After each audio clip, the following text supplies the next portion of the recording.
ವಸುದೇವಸುತಂ ದೇವಂ ಕೌಸಚಾಣೂರಮರ್ದನಂ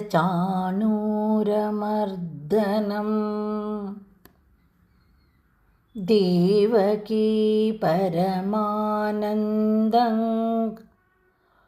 ಕೃಷ್ಣೌ ವಂದೇ ಜಗದ್ಗುರುಂ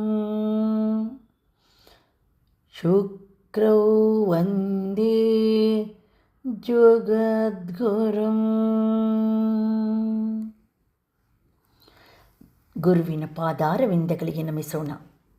ಈ ಜಗತ್ತಿಗೆ ಗುರುವಾಗಿರುವ, ಸರ್ವಲೋಕಕ್ಕೂ ಉಪದೇಶ ನೀಡಿರುವ ಶ್ರೀಕೃಷ್ಣ ಪರಮಾತ್ಮನನ್ನು ಗುರುವಾಗಿ ಸ್ಮರಿಸುತ್ತಾ, ಗೀತೋಪದೇಶದ ಜ್ಞಾನಗುರುವಾಗಿರುವ, ಸತ್ಯ ನೀತಿ ಕರುಣೆ ಕಲಿಸಿದ ಧರ್ಮಗುರುವಾಗಿರುವ, ಭಕ್ತರ ಪ್ರೀತಿಗೆ ಜೀವ ತುಂಬಿದ ಭಕ್ತಿ ಗುರುವಾಗಿರುವ, ಸಂಕಷ್ಟದಲ್ಲಿ ಇರುವಾಗ ಬುದ್ಧಿ ಮತ್ತು ಧೈರ್ಯವನ್ನು ನೀಡಿ ರಕ್ಷಿಸುವ ಪರಮಗುರು, ನಮ್ಮೆಲ್ಲರ ಜೀವನದ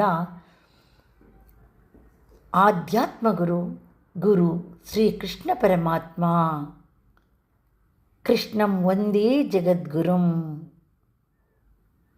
ವಸುದೇವನ ಮಗನಾಗಿ ಕಂಸ ಚಾಣೂರರನ್ನು ಸಂಹರಿಸಿದ ಪರಮಶೂರನಾಗಿ, ದೇವಕಿಗೆ ಮಗನಾಗಿ ಅತಿಯಾದ ಆನಂದ ನೀಡಿದ ಪುಟ್ಟ ಕಂದಮ್ಮನಾಗಿ, ಸಂಪೂರ್ಣ ಲೋಕಕ್ಕೆ ಗುರುವಾಗಿರುವ ವಾಸುದೇವ ಕೃಷ್ಣ, ನಿನಗೆ ಪ್ರಣಾಮಗಳು ತಂದೆ. ಸರ್ವಂ ಶ್ರೀ ಕೃಷ್ಣಾರ್ಪಣಮಸ್ತು.